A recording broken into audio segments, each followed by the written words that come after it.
Good morning, everybody. We're doing something new today, trying out something different, calling the Judges Weekend Roundup. And we're going to look back at everything that's happened the weekend. Well, the first time we spoke about doing this, I didn't think it was going to get as much controversy as we did over the weekend. And there's only one place to start, and that's with the VAR, which was an absolute joke again.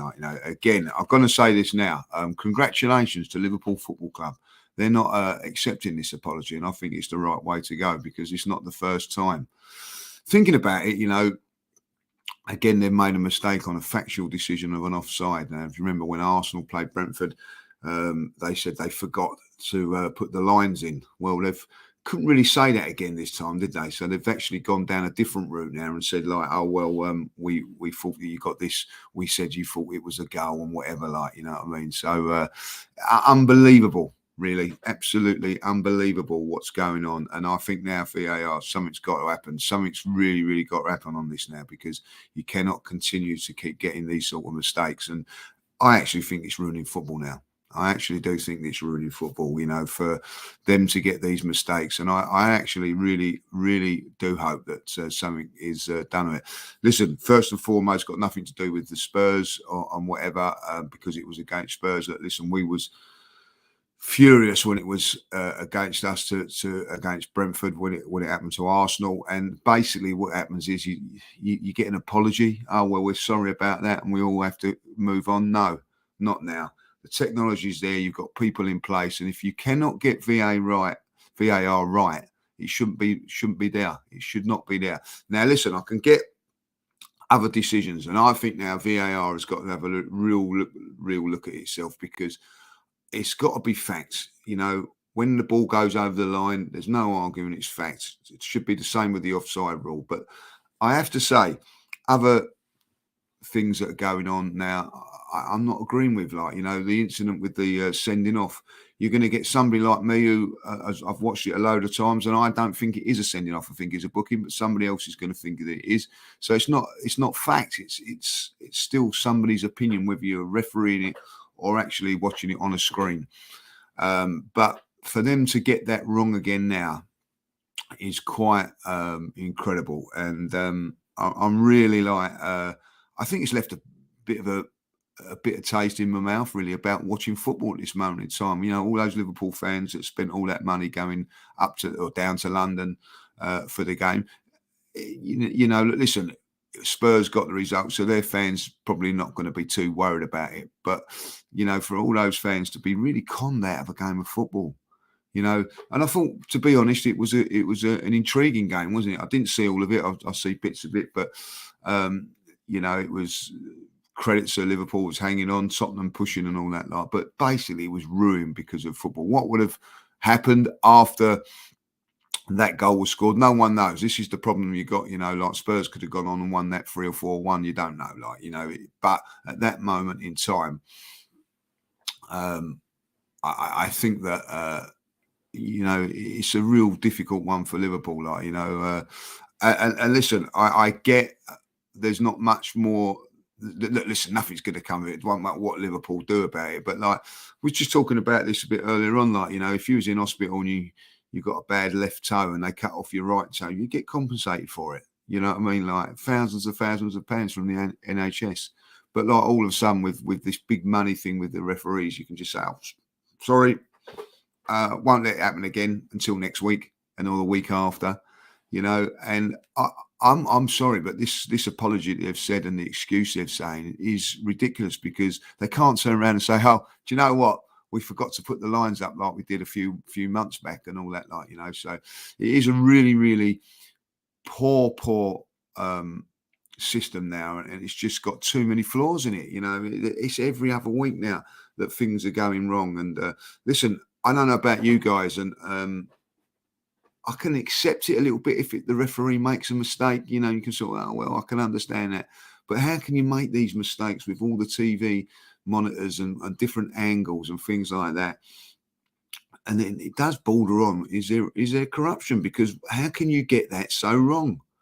And it is ruining the game. I don't care what anybody says. When you score a goal, is it going to be offside? You don't really celebrate it too much, and whatever, because it can be offside or whatever, I just don't know. I think something's got to be sorted out with it, and I just don't really know what to say about it. The referees, I think, are very, very poor that are doing it as well. And do you know what really frightens me about it? And I'll be really honest. I was watching that game, actually watching that happened, and when he scored Diaz, and they said it was. I said, "Well, that looks like onside," but because they've turned around and said no, it's offside, I just went, "Oh well, technology can't be wrong. Even though it looks onside, it's definitely offside." And just went about watching the game and you didn't realise that it's now even when a decision like that comes along, you can go back to the Arsenal Man United one, is it really happening? You know what I mean? Is it really offside? Is it really onside? There's doubts now in my mind to the honesty of the process and things like that. So, I'm quickly looking at the chat, and people are saying, Liverpool should maybe get a rematch. I think they should demand it, but they're not going to get it if I'd be really honest about it. But a real big kick in the teeth for the Premier League again. This, and how have Webb? Well, I think realistically, there's more mistakes happening on his watch than ever, and when it's happened once, and it's happened again a few weeks or a few months later, he has got to make some real massive decisions. It'd be interesting to see what goes on there, and I think, we're talking about with all the betting that goes on in football and everything like that, there is the chance that corruption could be about. And when you see decisions like that, it can't be just human error. You can't make that excuse. They cannot go and say this is human error and go down that road. Something's really got to happen with it. And also, I'm going to say it now, I don't think VAR should get involved with sending off some things like that. The referee sees it, how it is and whatever. I don't think that was a sending off on Saturday, and not because of the Spurs game or whatever. And I can be really honest with you, the one the following week when Eddie went into the Spurs goalkeeper, that's a sending off. That's dangerous. That was reckless and dangerous. I don't think that one was. It was genuine attempt to go for the ball. The momentum of the ball took him over the top. And what happens is then the referee gets a still image of the impact of it, putting real doubt into the referee's mind and just showing him in full speed. And I just feel that they're slowing things down, making it look worse. I don't think that should happen. And then what makes it even worse is that when Jota doesn't touch the Spurs defender, they can't get involved because it's only a booking. They can't get involved. You know what I mean? It is a real poor day for football. I think that this has happened, and the only team that will be very pleased about this is Manchester United, because again another poor performance from Manchester United, losing 1-0 at home to Crystal Palace. No one's talking about that because we're all talking about VAR and things like that. So VAR has worked for Man United, but Man United, another poor performance, 1-0 defeat against Palace. And I'm now going to really say this now. I do think that old Tin Hog is under a little bit of pressure, I think now. I really do at Manchester United. Things are not good at Man United. I can see that the fans are getting a little bit restless and everything like that. So a very interesting scenario, I think, that there is going to be happening at Manchester United. Good day, isn't it? So we're all going to enjoy it at the end of the day. Well, breaking news last night, of course, was that Michael Beale has been sacked by Rangers. No surprise, really. I look at that and I have to feel that Michael Beale was doing a fantastic job when he at QPR, and then left them. And I think he had an opportunity to go to Wolves just before that, turned that down, saying, no, I'm going to be loyal to QPR and everything like that. Then Rangers come calling and he left. He left QPR and has gone to Rangers after 10 months, and it's certainly not worked, and now has been sacked. And I think it's a big decision now for Rangers what they do. Haven't got it quite right, have they? Like, when Stephen Gerrard left, I was doing a good job there, like for that Aston Villa job. Didn't quite work out for Stephen at Villa, and it's certainly not worked out for Michael Beale going to Rangers. So, listen, I think that 7 points adrift from Celtic already. And when we're only just into October, just isn't good enough. And, not even getting into the Champions League, it's always tough against PSV. But I don't think Arsenal beating them 4-0 helped him out as well.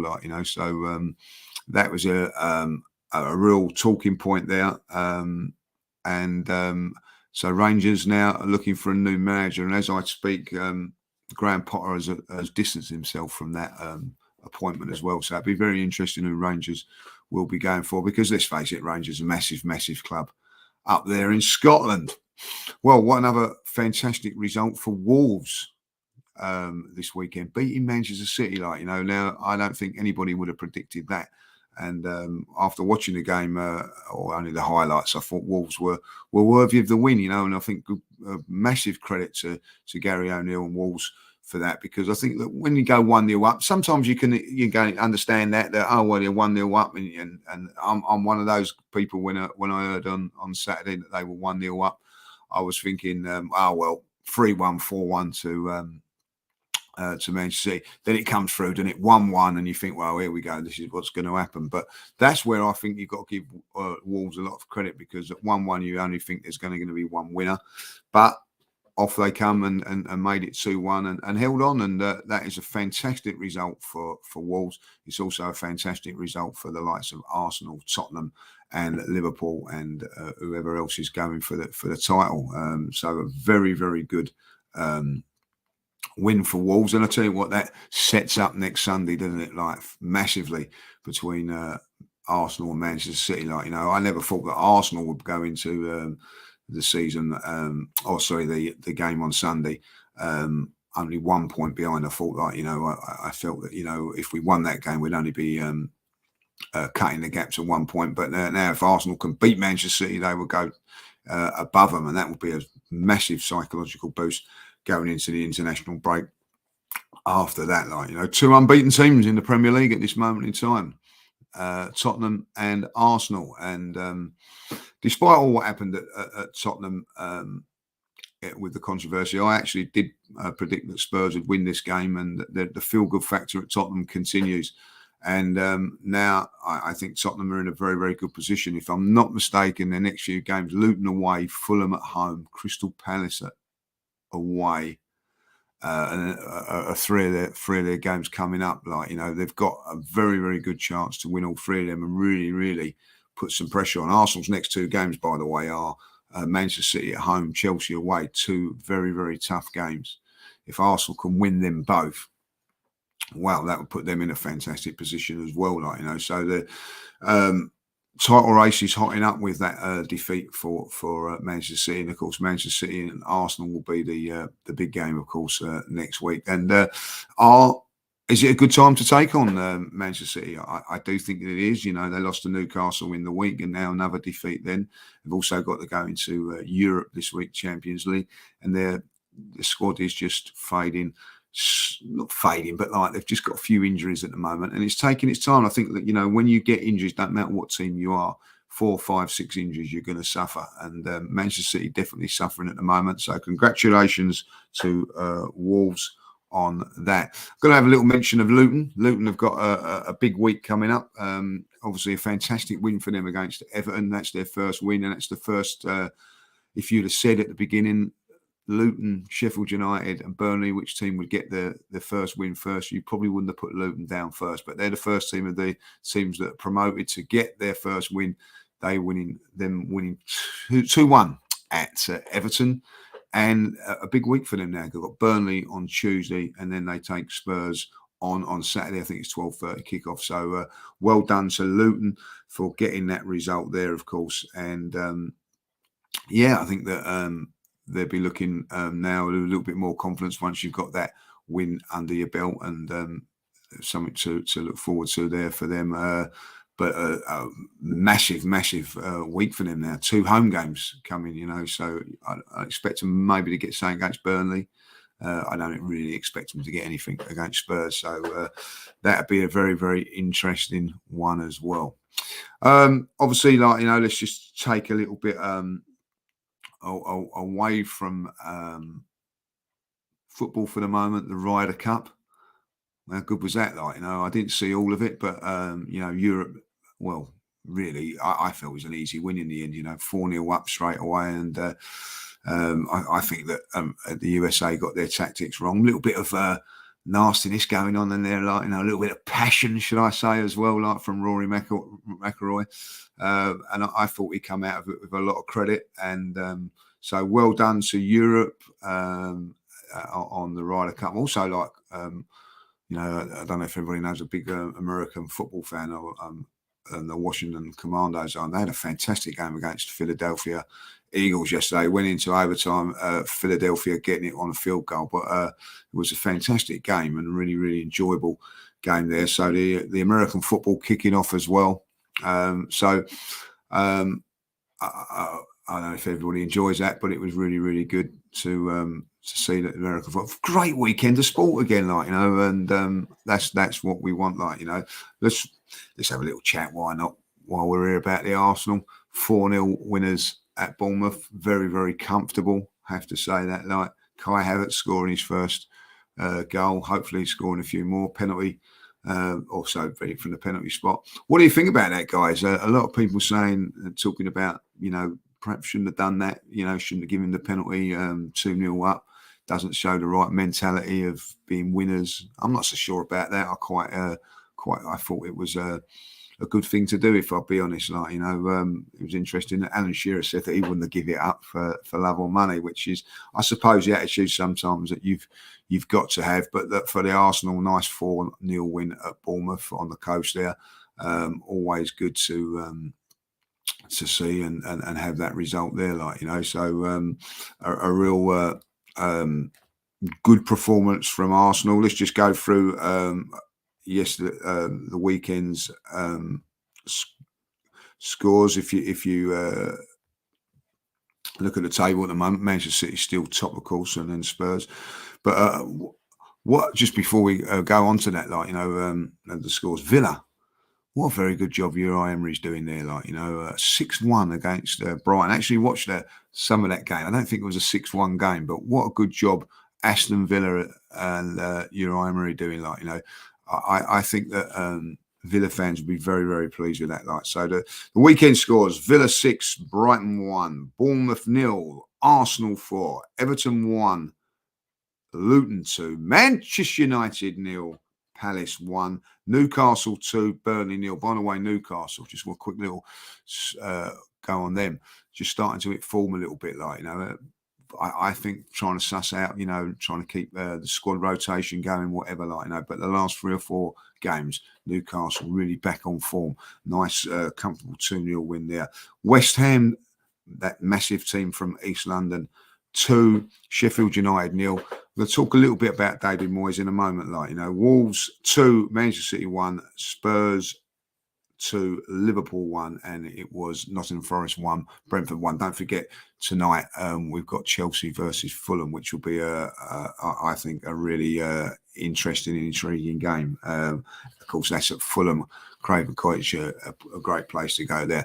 Now, David Moyes has turned it around at West Ham, I think. Another good win for West Ham, and they're looking at a very, very decent side.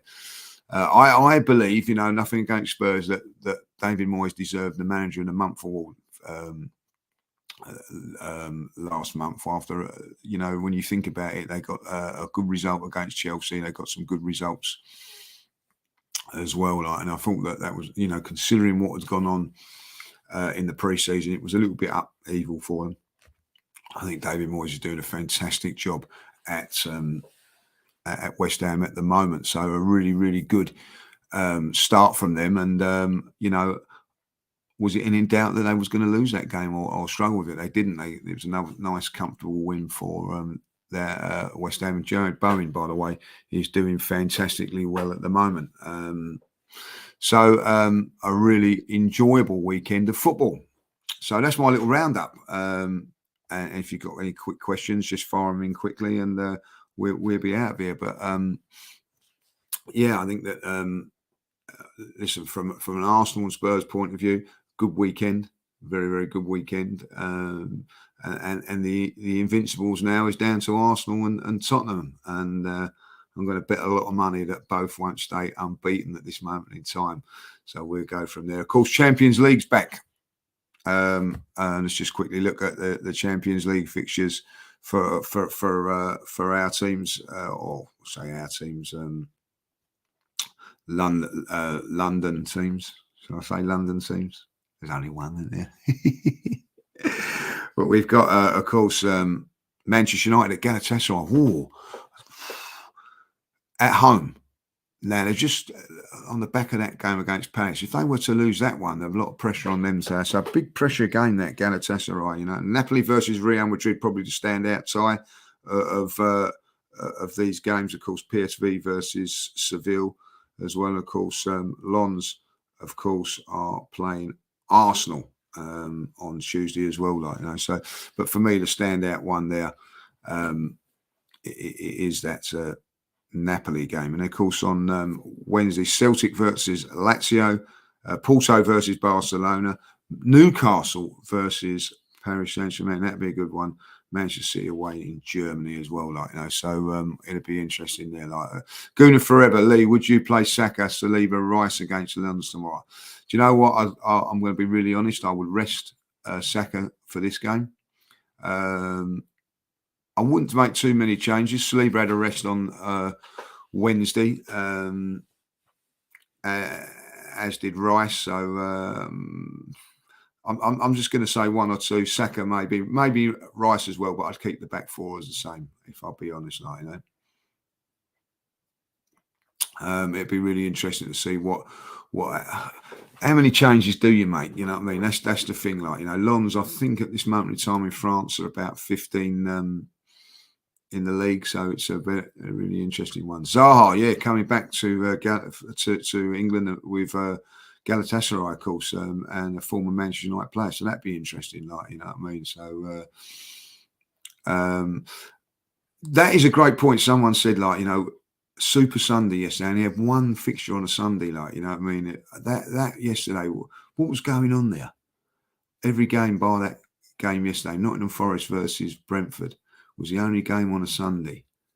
Weren't inspiring, was it, for a Sunday? Normally have one big game or whatever, like, you know, but every game seemed to want to say, is that because of the Champions League games and that? I'm not so sure.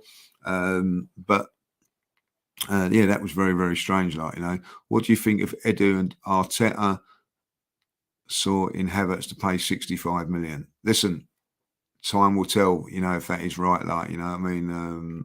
If I'll be honest, like, you know, 65 million, it's a lot of money. I thought Havertz had his best game for Arsenal on Saturday, if I'll be really honest. So we'll have to wait and see. But listen, Edu and Arteta, when it comes to signings, haven't got that many wrong. So we'll have to wait and see what happens, like, you know, from that there, like, you know. So Anderson's goal against Manchester United, yeah, was fantastic, like, you know. So I have to say that was a wonder goal. Tiger and Laguna saying, yeah, I'd rest Saka. Do you know what? I would rest Saka. I would rest him. I felt that he took another knock on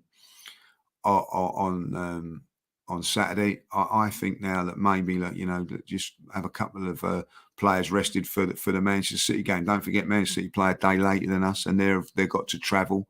So we've been very, very fortunate with the drawers. You know, sometimes you need a little bit of luck in the draw. And if you think about it, after every European game, we play at home the next game, which is unbelievable, really. So, you know, we play in France, of course, on Tuesday, and then we're at home. But, you know, for Manchester City, they're a day later. They fly to Germany. They come back from Germany, and then they got to go back down to London. Now, it does help that it's on a Sunday for them, but it's still, you know, making it a little bit difficult and everything like that. So we'll see from there. Are you flying out to Lens? We are going by shuttle. We are not. We're not going by air on this one. Lens is only about an hour's drive from Calais, so we're driving to Folkestone, off to Folkestone, across on the Eurostar, and then on to Lons from there. And we're doing it in a day, so it's going to be a tough ask for us. Like I know a lot of Arsenal fans are travelling today and by shuttle and by ferry, and staying over in Lons. Lons is a lovely part of the world, but there's not really a great deal there. I went there, funny enough, with do you remember when England played Wales in the Euros, and it's a lovely place. Went there for the day, done it in a day again there. So we're doing it again on a day. So I'm looking forward to it. It'll be a good game. Osman or Tony, do you know what? Either or. I would go for there. I'll even put in Ferguson as a 3. Either one of them 3 there. Like, you know, are Everton in big trouble? We'll talk about Everton another time. But I honestly felt that they had a fantastic week, and they've won in the cup and then won in the league back to back. We had Brentford 3-1, and then to come up and not get the job done against Luton was a big worry for me for Everton, but we'll see how we go on there. My prediction for the City game, I think it's going to be a really tough game, a really open game. But I think because we're at home, I think we're going to nick it 2-1. We need to beat City. We need to beat City. It's been far too long. They're not at their best. They're not at their strongest. This is the time that Arsenal have to nail it. They have to beat Manchester City, like, you know what I mean? And let's hope that they do. Come on, you Gunners, like, you know. So, yeah, it was great to see Man City losing. And, I think all in all, it's been a fantastic weekend. I hope you've enjoyed this little thing that we're going to do. We're seeing how it's going to go, and we'll try and do it every Monday. So that is the judges roundup today. If you've got anything that you want to talk about the weekend, chuck it in the chat, and we'll talk about it as well until next week. But listen, have a great week, guys. Enjoy your week. Champions League football, Europa and Conference coming up this week as well. There's also a Premier League game as well, of course, with Luton versus Burnley. Have a great day, and I hope you all had a fantastic weekend. Until next time, enjoy your day. Take care, guys.